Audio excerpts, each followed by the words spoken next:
আমার নাম অর্পিতা, বয়স ২১ বছর।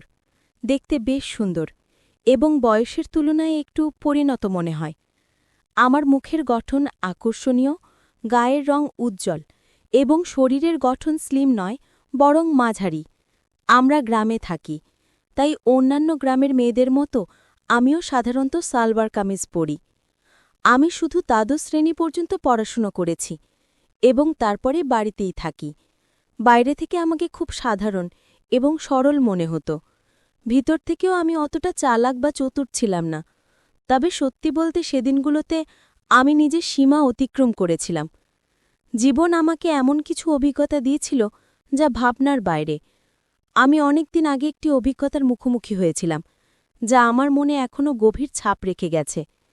ঈশান ভাইয়ার সঙ্গে আমার পরিচয় এমন এক সময় হয়েছিল যখন আমার জীবনে অনেক একাকিত্ব ছিল। ওর সঙ্গে সময় কাটানো আমার কাছে খুব ভালো লাগত। ঈশান ভাইয়া সবসময় আমার প্রতি খুব যত্নশীল ছিল, আর তার উপস্থিতি আমার মনকে হালকা করে তুলত। প্রথম দিকে যখন ওর সাথে সময় কাটাতাম, তখন শরীরে যেন একটু বাড়তি চাপ অনুভব করতাম। মনে হতো যেন একটু বিশ্রামের দরকার। কিন্তু ধীরে ধীরে সবকিছু স্বাভাবিক হয়ে আসতে লাগল। সময়ের সঙ্গে সঙ্গে আমাদের মধ্যে এমন একটি রুটিন তৈরি হয়ে গেল যে সুযোগ পেলেই আমরা একসঙ্গে সময় কাটানোর জন্য উন্মুখ হয়ে থাকতাম। তবে বাড়িতে অন্য কেউ থাকলে আমাদের একটু ভয় লাগত, যদি কেউ দেখে ফেলে। কিন্তু কেউ আমাদের সম্পর্কে কিছু সন্দেহ করত না, কারণ ঈশান ভাইয়া সবসময় আমাকে দিদি বলে ডাকত। আসলে আমি বয়সে তার থেকে ১-২ বছরের বড় ছিলাম। তাছাড়া তখন শীতকাল ছিল, তাই সবাই ঘরে নিজেদের কাজে ব্যস্ত থাকত। আর ঈশান আমার মামাতো ভাই। রাতে সবাই নিজ নিজ ঘরে ঘুমাতে চলে গিয়েছিল। আমি এবং ঈশান ভাই আলাদা ঘরে ঘুমাতাম। একদিন রাতে দরজা বন্ধ করে ঘুমানোর পর হঠাৎ একটি ঘটনা ঘটে যা আমার জীবনে ভিন্ন একটি অভিজ্ঞতা এনে দিয়েছিল। তখন আমাদের বাড়ির এক সদস্য, আমার মামি, অনেক বেশি অসুস্থ হয়ে পড়েছিলেন। সেই কারণে আম্মু এবং আমি তাকে দেখতে তাদের বাড়িতে যাই। আমাদের নিয়ে আসার জন্য ঈশান ভাই গাড়ি নিয়ে এসেছিল। প্রথমেই সে এসে আম্মুর পা ছুঁয়ে সালাম করেন। তারপর আমাকে দেখে অবাক হয়ে বলেন, আপনি তো অনেক বড় হয়ে গেছেন। গাড়িতে করে আমরা বাসায় ফিরছিলাম। তখন সন্ধ্যা ৭টা বাজে। আমরা দেরি করেই রওনা দিয়েছিলাম, তাই সময় লেগেছিল। বাড়ি পৌঁছে দেখি মামা রান্না করছেন আর মাম বিছানায় শুয়ে আছেন। আম্মু রান্নাঘরে ঢুকে মামাকে বকতে লাগলেন। যখন এত সমস্যা ছিল তখন আমাকে আগে জানালে ভালো হতো। এত কষ্ট করার কি দরকার ছিল? আম্মু রান্না করতে লাগলেন আর আমি মামিকে দেখে তার পাশে বসে পড়লাম। মামও আমাকে দেখে বেশ খুশি হলেন, কিন্তু তার শারীরিক অবস্থা খুবই খারাপ ছিল। কিছুক্ষণ পর আম্মু মামিকে খাবার দিলেন এবং নিজ হাতে তাকে খাইয়ে দিলেন। ততক্ষণে ঈশান ভাই আমাকে ডাকলেন। আমি তার দিকে তাকিয়ে জানতে চাইলাম কি হয়েছে। ঈশান ভাই আমাকে তার কথাগুলো শোনানোর জন্য অপেক্ষা করছিলেন, যা পরবর্তীতে আমাকে একটি নতুন অভিজ্ঞতার মুখোমুখি করেছিল। রাতে খাওয়ার জন্য যখন আমি ঘরে ঢুকি, তখন ঈশান ভাই খাবার খাচ্ছিলেন। আমাকে দেখেই সে বলল, দিদি চলে আসুন, খাবার খান। আমি বললাম, না ভাইয়া, আপনি আগে খান, আমি পরে খাব। কিন্তু সে আমাকে জোর করেই বসালেন। আমিও খুব ক্ষুধার্ত ছিলাম, তাই বেশি আপত্তি করলাম না। আমরা মজা করে একসঙ্গে খাবার খেয়ে নিলাম, কারণ আমরা আসার সময় চিকেন নিয়ে এসেছিলাম। খাওয়া শেষ হওয়ার পর আমি আম্মুর ঘরে ঘুমাতে যাওয়ার জন্য রওনা দিলাম। তখন ঈশান ভাই বলল, দিদি যদি কিছু মনে না করেন তবে এখানে আমার ঘরেই ঘুমান না। আমি একটু অবাক হয়ে বললাম, না ভাইয়া, আমি আম্মুর কাছেই ঘুমাব। কিন্তু সে বারবার অনুরোধ করতে থাকল। শেষে আমি বললাম, ঠিক আছে, এখানে থাকব, কিন্তু আগে আম্মুকে জানিয়ে আসি। ঈশান ভাই আম্মুকে গিয়ে জানালেন যে আমি তার ঘরে থাকছে। এদিকে আমি আমার সালোয়ার কামিজ বদলে ঈশান ভাইয়ের দেওয়া লোয়ার আর টি-শার্ট পরে নিলাম, কারণ আমার পোশাকটা একটু বেশি টাইট ছিল। আমাকে সেই পোশাকে দেখে ঈশান ভাই এসে বললেন, দিদি, আপনাকে এই পোশাকেও অসাধারণ লাগছে। তুমি এত সুন্দর কেন? আমি তাকে কিছু বললাম না, শুধু হেসে কথা ঘুরিয়ে দিলাম। এরপর আমি চাদর গায়ে দিয়ে বিছানায় বসে পড়লাম, আর ঈশান ভাই নিজে চারপাইতে শোয়ার ব্যবস্থা করতে লাগলেন। তখন আমি বললাম, ভাইজান, বিছানাতেই ঘুমিয়ে পড়ুন, এখানে অনেক জায়গা রয়েছে। খাওয়া দাওয়ার পর ঈশান ভাইও চাদরের মধ্যে এসে বসে পড়লেন। ঈশান ভাই ছিলেন খুবই হাসিখুশি এবং মজার মানুষ। তিনি মজার মজার কথা বলে আমাকে অনেকক্ষণ হাসালেন। কথা বলতে বলতে কখন যে রাত ১১টা বেজে গেল এবং কখন যে আমি ঘুমিয়ে পড়লাম বুঝতেই পারিনি। সকালে ঘুম ভেঙে দেখি ঈশান ভাই আমার চুল নিয়ে খেলা করছেন। আমাকে দেখে তিনি হাসি মুখে বললেন, গুড মর্নিং দিদি, ঘুম কেমন হলো? আমি হাসতে হাসতে বললাম, খুব ভালো হয়েছে ভাইয়া। তারপর আমরা দুজন চাদরের মধ্যে বসে চা খেতে শুরু করলাম। সেই সময় আম্মু আমাদের জন্য গরম গরম চা নিয়ে এসেছিলেন। সকালটা খুবই ঠান্ডা ছিল, তাই চাদরের মধ্যেই চা খাওয়া হলো। ঈশান ভাই তখন বারবার আমার দিকে তাকাচ্ছিলেন। আমি হাসি মুখে জিজ্ঞেস করলাম, কি ভাইয়া এমন করে তাকিয়ে আছেন কেন? তিনি মজা করে বললেন, আপনার চোখ দুটো খুব বড় এবং সুন্দর। সত্যি বলতে দিদি, আপনার চোখের দিকে তাকালে মন ভালো হয়ে যায়। আমি মজা করে তাকে জিজ্ঞেস করলাম, সকালে যখন আমি ঘুমিয়েছিলাম তখন তুমি কি করছিলে? তিনি একটু হেসে বললেন, কিছু না দিদি, আপনার চুল ঠিক করছিলাম। ঈশান ভাই দেখতে বেশ সুদর্শন ছিলেন। তার মুখে তখনও দাড়িগোঁফ আসেনি। তার ত্বক খুবই পরিষ্কার ছিল এবং আমার চেয়ে সামান্য কম লম্বা ছিলেন। তার এমন কিছু আচরণ মাঝে মাঝে আমাকে একটু অবাক করত। সকালটা বেশ ব্যস্ততার মধ্যে শুরু হয়েছিল। আম্মু ঘরের কাজকর্ম নিয়ে ব্যস্ত ছিলেন আর মামা কাজের জন্য তৈরি হচ্ছিলেন। আমি আম্মুর কাজে সাহায্য করতে লাগলাম। এরই মধ্যে মামা খাবার প্যাকেট নিয়ে কাজে বেরিয়ে গেলেন। আমার সকালে স্নান করার অভ্যেস অনেক দিনের, তাই প্রতিদিনের মধ্যে আমি স্নান করতে বাথরুমের দিকে যাচ্ছিলাম। কিন্তু আমি জানতাম না যে ঈশান ভাইও এই সময় স্নান করেন। বাথরুমের দরজা খোলার সঙ্গে সঙ্গে আমি লজ্জায় লাল হয়ে গেলাম এবং দ্রুত নিজের ঘরে ফিরে এলাম।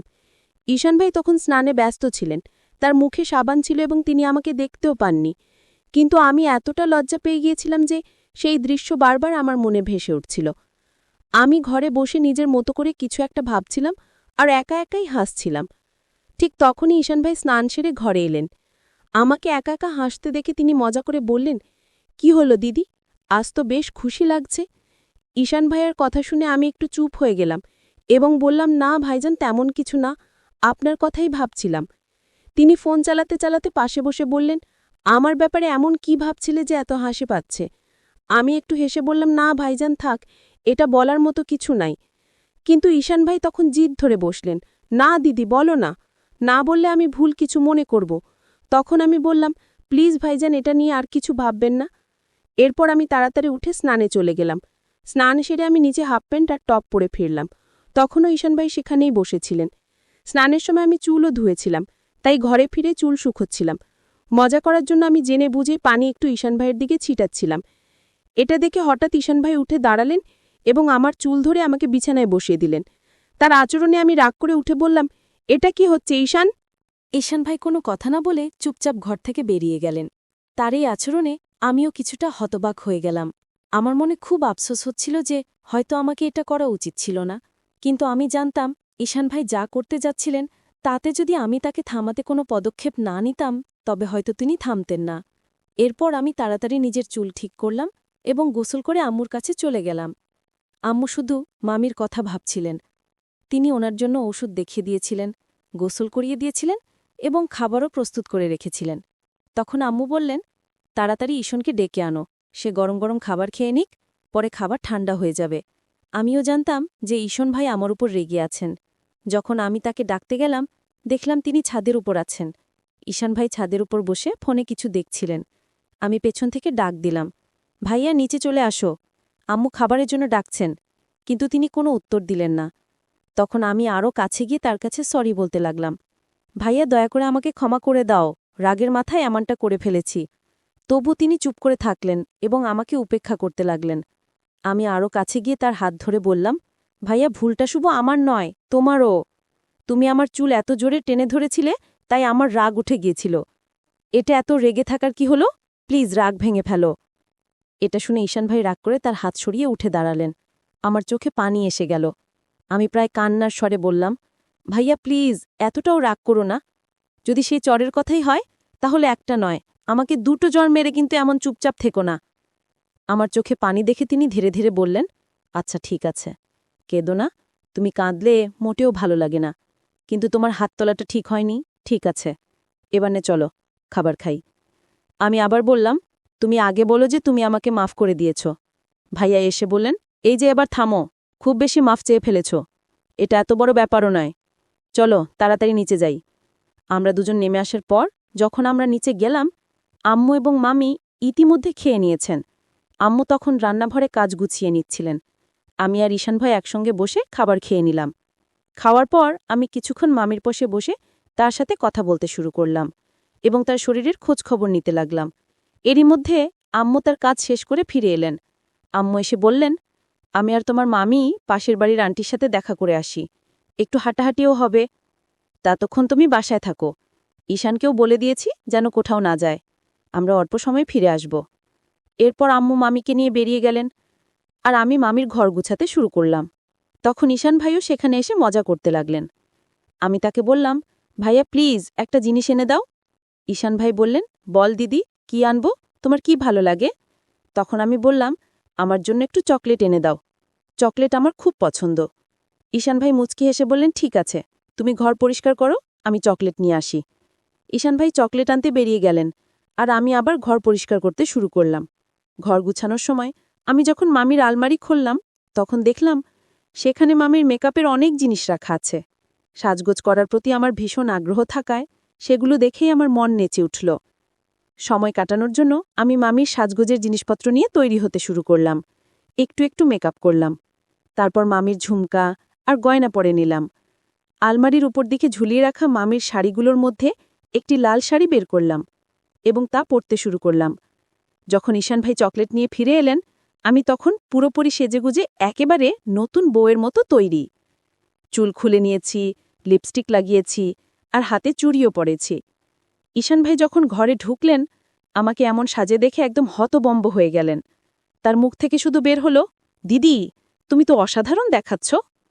আমি তার কাছ থেকে চকলেট নিয়ে বিছানায় বসে খেতে শুরু করলাম। ঈশান ভাইও পাশে বসে গেলেন, আর তার চোখ আমার উপর থেকে সরছিল না। তখন আমি বললাম, ভাইয়া এত তাকিয়ে থেকো না, এতে আমি অস্বস্তি বোধ করছি। ঈশান ভাই হেসে বললেন, কি করব দিদি, তোমার উপর থেকে চোখ সরানোর মনেই হচ্ছে না। তুমি শাড়িতে এত সুন্দর দেখাচ্ছ যে মনে হচ্ছে যেন সত্যি কোনো পরী। এরপর মজা করে বললেন, মন চাইছে তোমাকে বউ বানিয়ে ফেলি। আমি বুঝতে পারছিলাম সেই মুহূর্তে তার মনে কি চলছিল, কিন্তু আমি হালকা হাস দিয়ে বিষয়টি অন্যদিকে ঘুরিয়ে দিলাম। আমি মজা করে ঈশান ভাইকে বললাম, তাহলে আর থেমে কেন, বল, আমাকে স্ত্রী বানিয়ে কি করবে? ঈশান ভাই একটু হেসে বললেন, থাক দিদি, জানি তুমি ইচ্ছে করেই ভান করছো। আমি তখন বললাম, তুমি কি তাহলে তোমার দিদিরই সুযোগ নিতে চাও? জানো, যদি আম্মু জান বা মামা জানতে পারেন আমাদের কি অবস্থা হবে? ভাইয়া বললেন, দিদি এত ভাবনার কিছু নেই, আমরা তো ঘরেই আছি, আর কেউ জানতে পারবে না। তুমি শুধু একটাবার হ্যাঁ বলো, আমি সব সামলে নেব। আমি মুচকি হেসে বললাম, তাহলে আগে বল, তুমি আমার এই শাড়ি দেখে এত কথা বলছো, নাকি আগে থেকেই এমন ভাবনা ছিল? ঈশান ভাই হেসে বললেন, সত্যি বলতে, তুমি যখন এসেছো তখন থেকেই মনে হচ্ছিল তুমি যদি একবার রাজি হও সব সহজ হয়ে যাবে। আমি মজা করে বললাম, ঠিক আছে, যখন তুমি চাও আমি তোমার কথা শুনি, তাহলে তোমার দায়িত্ব ভালো করে পালন করো। এই কথায় ভাইয়া খুব খুশি হয়ে বলল, ধন্যবাদ দিদি, জানতাম তুমি আমাকে না করবে না, সত্যি সেরা। আমি বললাম, থামো তো, এত প্রশংসা করার দরকার নেই, আর সন্ধ্যায় আমার জন্য চকলেট আনতে ভুলবে না। ভাইয়া বলল, ঠিক আছে দিদি, যা চাইবে সব আনবো, একটু অপেক্ষা করো। ঈশান ভাই বেরিয়ে যাওয়ার পর আমি একটু অস্বস্তি অনুভব করলাম। যখন তিনি ফিরে এলেন, আমি বললাম, ভাইয়া এই মুহূর্তে আমার একটু অসুবিধা হচ্ছে, সন্ধ্যায় এই বিষয়ে কথা বলবো, আর এখন আমাকে সময় দাও। ঠিক আছে। কিন্তু ঈশান ভাই আমার কথায় থামল না। সে শান্ত গলায় বলল, দিদি এত ভাবছ কেন, ভয় পাবার কিছু নেই, সব ঠিক থাকবে। তবে যদি তোমার অস্বস্তি হয়। আমি মুচকি এসে বললাম, অস্বস্তি হলে তুমি চোখ বন্ধ করে নিতে পারো, তাই না? আমিও চোখ বন্ধ করলাম। সেই মুহূর্তে ঈশান ভাই কিছু বলতে যাচ্ছিল, কিন্তু ঠিক তখনই দরজায় হট করা নাড়ার শব্দ হলো। আমরা দুজনেই থমকে গেলাম। কিছুক্ষণ পর বাইরে থেকে আম্মুর গলা শোনা গেল, কেউ কি ঘরে আছো, দরজা খুলবে? আমি সঙ্গে সঙ্গে বিছানা থেকে উঠে দাঁড়ালাম, কারণ আমি শাড়ি পরে পুরো সাজগোজ করেছিলাম, আর উপরে ছিলাম মামির ঘরে।